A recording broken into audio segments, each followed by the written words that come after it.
اللہ اکبر اللہ اکبر اللہ اکبر لا الہ الا اللہ اللہ اکبر اللہ اکبر وللہ الحمد۔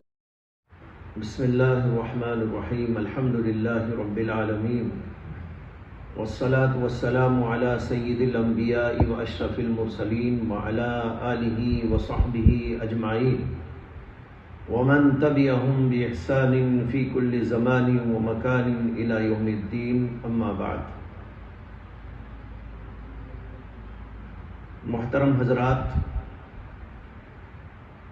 قربانی اسلام کے اندر ایک بہت اہم عبادت شمار ہوتی ہے، اور نہ صرف اسلام میں بلکہ تمام مذاہب عالم میں اس کا ذکر ملتا ہے، لیکن اس پر اعتراض کرنے والے اعتراض کرتے ہیں، خاص طور پر ہمارے ہندوستان میں اس سلسلے میں قربانی کے عمل پر مسلمانوں کو مطعون کیا جاتا ہے، برا بھلا کہا جاتا ہے اور ان کو ظالم قرار دیا جاتا ہے۔ کہنے والے کہتے ہیں کہ جانوروں کو ذبح کرنا ظلم ہے، جانور اللہ کی ایک مخلوق ہے، اس کے اوپر تو رحم کرنا چاہیے، لیکن مسلمان جانوروں کو ذبح کرتے ہیں، کھا جاتے ہیں، بڑے ظالم ہیں، تو مسلمانوں کو ظلم کا طعنہ دیا جاتا ہے۔ آج کی اس مجلس میں اسی شبہ کا اور اسی اشکال کا جواب آپ کے سامنے پیش کرنے کا خیال ہے۔ اس کے جواب کے سلسلے میں یہ عرض کرنا چاہتا ہوں کہ سب سے پہلے تو یہ سوال پیدا ہوتا ہے کہ اگر جانوروں کو ذبح کرنا ظلم ہے تو یہ اعتراض صرف مسلمانوں کے اوپر کیوں ہے؟ مسلمانوں کے علاوہ بھی دنیا بھر کی قومیں، دنیا بھر کے مذاہب کے لوگ جانوروں کو روزانہ ذبح کرتے ہیں، قربانی کے طور پر بھی کرتے ہیں اور ویسے بھی کھانے پینے کے لیے استعمال کرتے ہیں۔ عیسائیوں کے ہاں تمام قسم کے جانور کھائے جاتے ہیں، ذبح کیے جاتے ہیں، یہودیوں کے ہاں بھی اس کا رواج ہے، اور ہندوؤں میں سے بھی بہت ساری قوموں کے اندر اس کا رواج موجود ہے، اور مذاہب کے اندر بھی اس کا ذکر ہے اور اس کا سلسلہ جاری ہے۔ تو سوال یہ ہے کہ اگر جانوروں کو ذبح کرنا کوئی ظلم کی بات ہے تو یہ اعتراض صرف مسلمانوں پر کیوں کیا جاتا ہے؟ عیسائیوں پر کیوں نہیں کیا جاتا اور لوگوں پر کیوں نہیں کیا جاتا؟ معلوم یہ ہوتا ہے کہ اعتراض کرنے والے لوگ کسی حق پسندی کی بنیاد پر اور انصاف کی بنیاد پر، دیانت کی بنیاد پر یہ اعتراض نہیں کر رہے ہیں، بلکہ کسی تعصب کی بنیاد پر کر رہے ہیں۔ اگر انصاف پسندی ہے تو پھر یہی اعتراض سب پر کیجئے، اور ساری دنیا جانتی ہے کہ ساری دنیا میں جانوروں کو ذبح کرنے اور کھانے کا رواج ہے۔ مسلمانوں کے یہاں تو کچھ حلال جانور ہیں اور کچھ حرام، لیکن بہت ساری قومیں ایسی ہیں جن کے ہاں تو حلال و حرام کا کوئی مسئلہ ہی نہیں ہے۔ مسلمانوں کے یہاں جو حرام جانور ہیں دوسری قومیں تو ان کو بھی کھاتی ہیں، ان کو بھی ذبح کرتی ہیں، ان کو بھی مارتی ہیں، ان کو بھی قتل کرتی ہیں۔ تو اس لیے یہ اعتراض اگر ہے تو یہ اعتراض صرف مسلمانوں پر کرنا دیانت کے خلاف ہے، انصاف کے خلاف ہے۔ ایک بات تو یہ ہوگی۔ دوسری بات یہ عرض کرنا چاہتا ہوں کہ اگر جانوروں کو ذبح کرنا ظلم ہے تو ظلم کی تو بہت سی شکلیں ہیں اور ساری شکلیں غلط ہیں۔ صرف اسی شکل کو غلط قرار دینا اور ظلم کی دوسری شکلوں کو روا رکھنا بلکہ اس کے اوپر عمل پیرا رہنا، یہ بھی امانت و دیانت کے خلاف ہے۔ بہت سارے لوگ جانوروں کو پکڑتے ہیں، خاص طور پر گائیوں کو پکڑتے ہیں، لے جا کر آشرموں میں چھوڑ دیتے ہیں، نہ وہاں ان کو کھانا دیا جاتا ہے، نہ پینے کا انتظام ہوتا ہے، نہ ان کے لیے ٹھیک ٹھاک کوئی نظم ہوتا ہے۔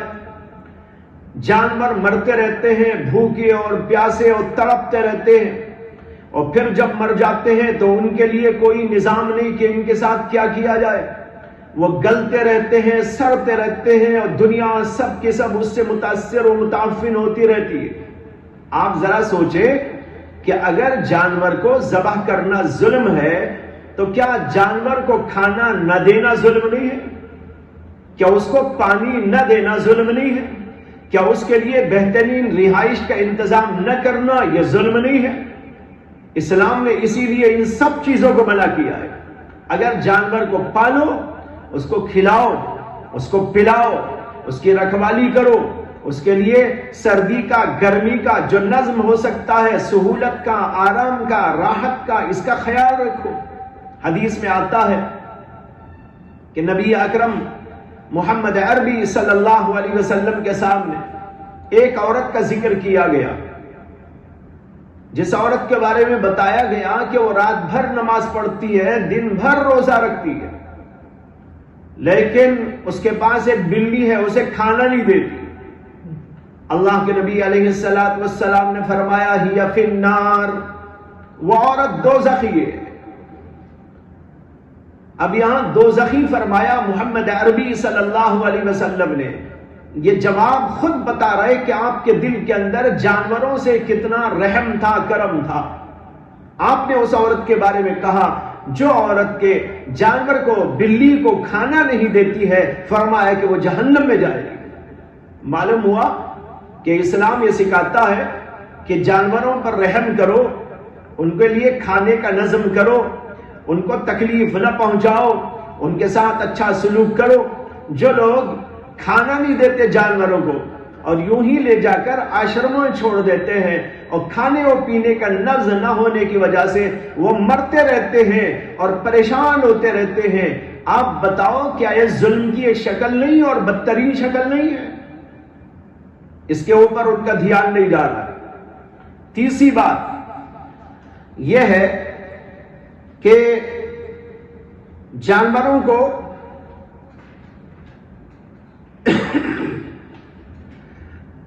کھانا یا جانوروں کو ذبح کرنا ظلم ہے، تو کیوں ظلم ہے؟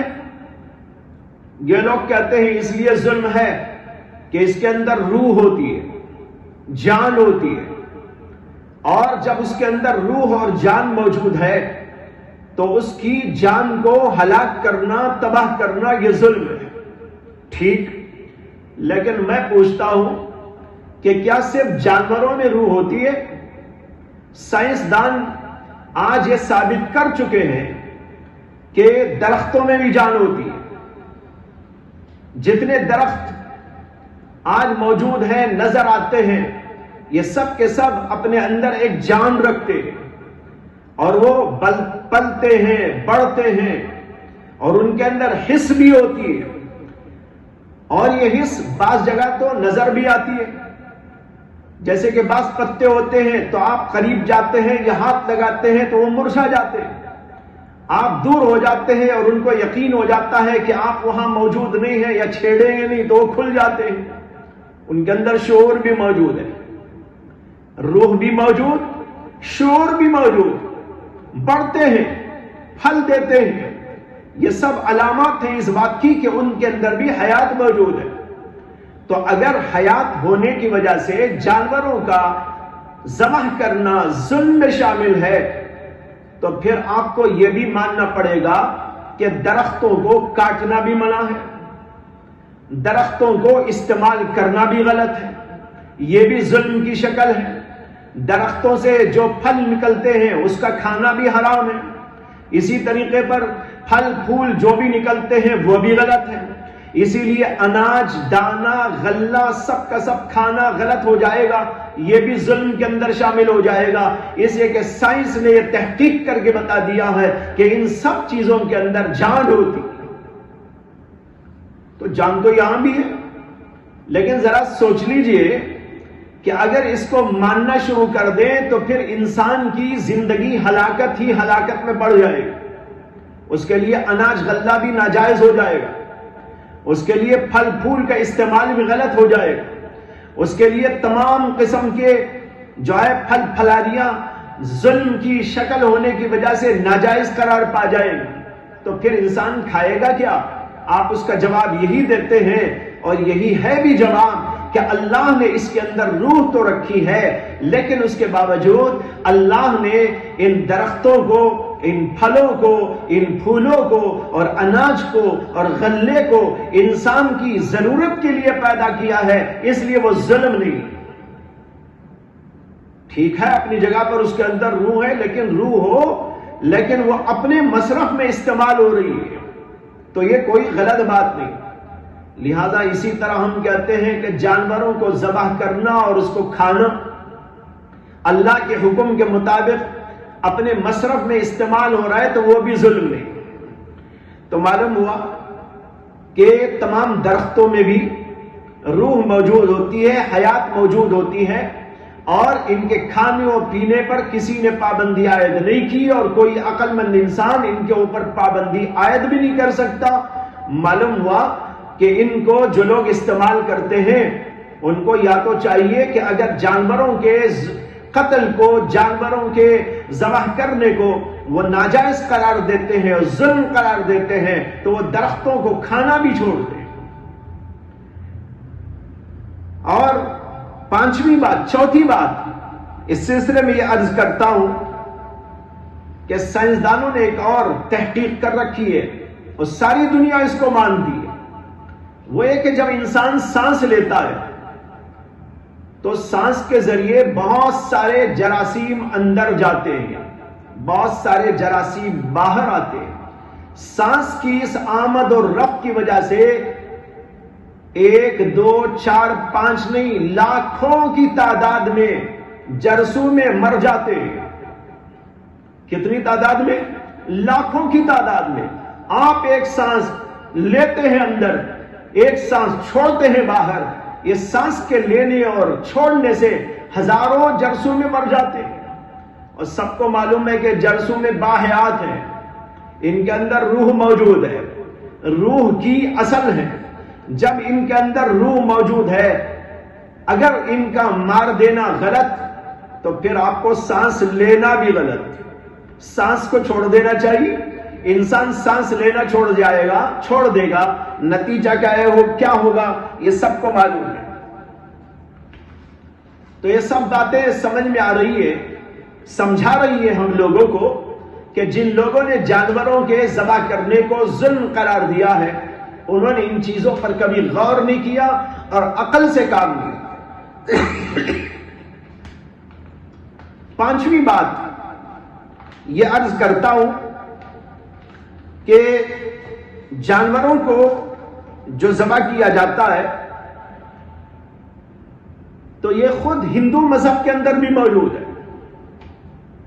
ہندو مذہب بھی یہ مانتا ہے، حالانکہ آج کل یہی لوگ سب سے زیادہ اس پر واویلا مچاتے ہیں، حالانکہ ان کے مذہب کے اندر موجود ہے اور ان کی بنیادی کتابوں کے اندر موجود ہے جانوروں کے ذبح کرنے کا ذکر، ان کے دیوتاؤں پر جانوروں کی قربانی کا ذکر، اور اس کے اندر مختلف قسم کے جانوروں کا ذکر کیا گیا ہے. ہندو مذہب کی اساسی اور بنیادی کتاب منو سمرتی، اس کے اندر 5ویں باب کی 30 نمبر کی آیت میں آیا ہے کہ جو لوگ روزانہ گوشت کھاتے ہیں وہ کسی گناہ کا ارتکاب نہیں کر رہے ہیں. عبارت پڑھ رہا ہوں میں اس کی، جو لوگ روزانہ گوشت کھاتے ہیں وہ کسی گناہ کا ارتکاب نہیں کر رہے ہیں، کیونکہ کھانے والوں کو بھی اور جن جانوروں کا گوشت کھایا جاتا ہے ان کو بھی ایشور نے پیدا کیا. دیکھیے بڑی صاف عبارت ہے. جانوروں کو بھی جو کھائے جاتے ہیں اور ان لوگوں کو بھی جو جانوروں کو کھاتے ہیں، دونوں کو اللہ نے پیدا کیا ہے، دونوں کو ایشور نے پیدا کیا ہے۔ جب دونوں کو اللہ نے، ایشور نے اسی مقصد کے تحت پیدا کیا ہے کہ وہ کھائے جائیں اور یہ کھائیں، تو اس کے اندر گناہ کی کیا بات ہے؟ یہ ہندو مذہب کی معتبر ترین کتاب کا حوالہ ہے، باب اور اس کی آیت کے حوالے کے ساتھ میں نے پیش کر دیا ہے۔ اسی طریقے پر ویدوں میں 4 وید ہیں، ان میں سے ایک یجروید، اس کے باب نمبر 20 میں دیوتاؤں کے لیے قربانی کا ذکر کرتے ہوئے آیا ہے، گھوڑے، سانڈ، بیل، بانجھ گائیں اور بھینسیں کھلے بندوں نظر کی جائیں، کھلے بندوں نظر کی جائیں۔ یہ دیوتاؤں کے لیے قربانی کا ذکر موجود ہے۔ اسی منو کتاب کے اندر لکھا ہے، منو سمرتھی میں باب نمبر 3 آیت نمبر 268 میں یہ مضمون آیا ہے کہ ہمارے کہتے ہیں کہ اپنے خاندانی لوگوں کی روحوں کو خوش کرنے کے لیے، یعنی جو لوگ مر چکے ہیں، ماں باپ یا بڑے خاندان کے یا اور کوئی، ان کے بارے میں لکھتے ہیں کہ اپنے خاندانی لوگوں کی روحوں کو خوش کرنے کے لیے ان کے نام سے قربانی کرنے کی مختلف چیزیں ذکر کی گئیں، جن میں جس سے ان کی روح خوش رہتی ہے۔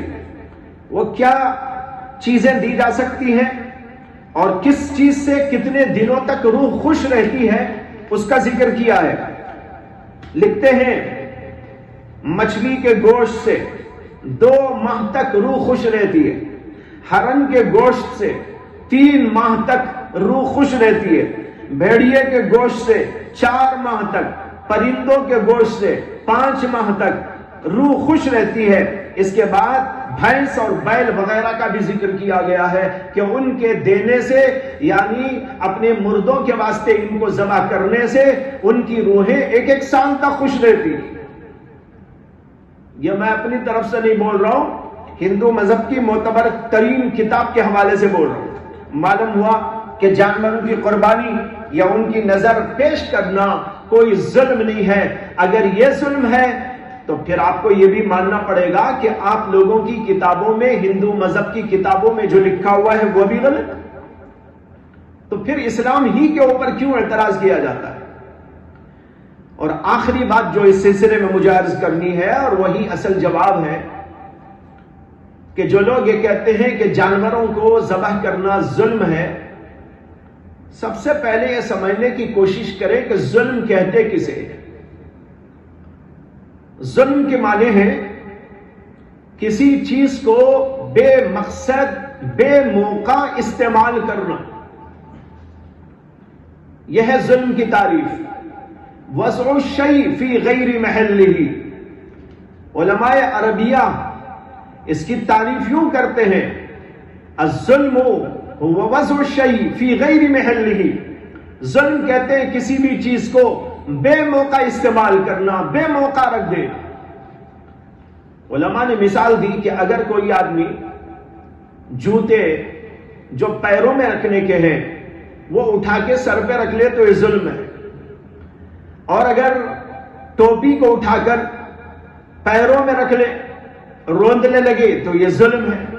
یہ ٹوپی کے ساتھ ظلم ہے اور وہ جوتوں کے ساتھ میں ظلم ہے۔ کیوں؟ اس لیے کہ وضع الشیء فی غیر محلہ، غیر جگہ پر بے موقع استعمال کیا جا رہا ہے، اس کو کہتے ہیں اصل میں ظلم۔ اب سوال یہ ہے کہ جانوروں کو کاٹ کر، ذبح کر کے استعمال کرنا یہ ظلم کی تعریف میں کیسے داخل ہو سکتا ہے؟ اس لیے کہ اللہ نے ان جانوروں کو پیدا کیا تاکہ انسان ان سے فائدہ اٹھائے، چنانچہ انسان اس سے فائدہ اٹھاتے ہیں۔ نہ صرف مسلمان بلکہ تمام دنیا کی قومیں، 1-2 کو چھوڑ کر ساری دنیا کی قومیں جانوروں کو استعمال کرتی آ رہی ہیں، اور برابر یہ سلسلہ دنیا کے اندر جب سے کہ دنیا ہے تب سے آج تک برابر قائم و دائم چلا آ رہا ہے۔ تو اگر ایک چیز کو اسی کے مصرف میں استعمال کی جائے اس کو ظلم نہیں کہتے. جیسے کہ اوپر میں نے عرض کیا تھا درختوں کا استعمال، اناج کا استعمال، غلوں کا استعمال، پھلوں کا استعمال، یہ سب ہم کرتے ہیں اگرچہ ان کے اندر بھی روح ہوتی ہے، لیکن یہ بے مصرف نہیں ہے، با مقصد ہے. اللہ نے اسی لیے ان کو پیدا کیا ہے. اسی طرح کچھ جانوروں کو اللہ نے انسان کی غذا کے طور پر پیدا کیا ہے.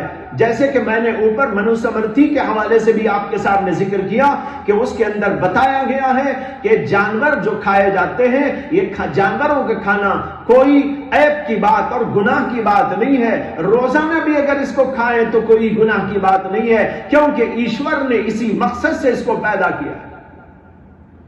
جو اسلام کہتا ہے وہی ہندو مذہب کی کتاب بھی بول رہی ہے، وہی بات دیگر مذاہب کے لوگ بھی بولتے ہیں. اسی لیے دیگر مذاہب کے لوگ باقاعدہ اس کو کھاتے ہیں جیسے اسلام کے لوگ کھاتے ہیں. معلوم ہوا کہ اس کے اندر ظلم کا کوئی پہلو موجود نہیں ہے، بلکہ یہ تو اللہ کی ایک نعمت ہے اور اللہ نے اس نعمت کو اسی طرح استعمال کرنے کے لیے پیدا فرمایا ہے. لیکن اس کے اندر حکم دیا گیا اسلام کے اندر ذبح کرنے کا طریقہ کیا ہو، اس کے اندر ظلم کی کوئی شکل نہ پیدا کرو. اس لیے چھری بالکل تیز ہو اور جانور کو لٹا کر گلے پر چھری پھیری جائے تاکہ آسانی کے ساتھ وہ کٹے اور اس کے اندر سے جو کچھ کے خون موجود ہے بہنے والا وہ باہر نکل جائے، اور پھر جب جسم ٹھنڈا پڑ جائے تو پھر اس کے گوشت کے ٹکڑے بنائے جائے. یعنی ظلم کی جو شکل ہو سکتی تھی اللہ نے اس سے منع کیا، اور جو اس سے فائدہ اٹھانے کی شکل ہو سکتی تھی اللہ نے وہ ہمارے لیے مشروع کر دیا ہے. معلوم ہوا کہ اس کے اندر کسی بھی قسم کے ظلم کی کوئی شکل موجود نہیں. ہاں بے مقصد استعمال کرو غلط ہے، غلط طریقے پر استعمال کرو غلط ہے، جانوروں کو کوئی مارنے لگے غلط ہے، اور چھری تیز نہ ہو کاٹنے بیٹھے یہ ظلم ہے، اس سے بھی منع کیا گیا ہے. اسی طرح جو جانور کھا ہی نہیں جاتے ان کو مارنے کی اجازت شریعت نے نہیں دی ہے، اور جب کھانا مقصود نہ ہو تو جانوروں کو پکڑ کے ان کو جو ہے یوں ہی اپنے پاس قابو میں رکھ لینا اس سے بھی منع کیا گیا ہے. اسے کہ سارے بے مقصد کام ہے. اگر با مقصد طریقے پر جانوروں کو ذبح کر کے کھایا جاتا ہے اس کے اندر ظلم کی کوئی بات نہیں ہے، اور اگر کوئی ظلم کی شکل اختیار کرتا ہے تو خود شریعت اسلامیہ نے اور اسلام کی تعلیمات نے اس سے منع فرمایا ہے. اس سے معلوم ہوا کہ اسلام کے اندر قربانی جو کی جاتی ہے یا جانوروں کو جو ذبح کیا جاتا ہے اس کے اندر ظلم کا کوئی پہلو نہیں بلکہ بالکل معقول قسم کی بات ہے. اللہ ہم سب کو سمجھ عطا فرمائے اور دین اسلام پر صحیح طریقے پر عمل کی توفیق عطا فرمائے. وآخر دعوانا ان الحمد للہ رب العالمین.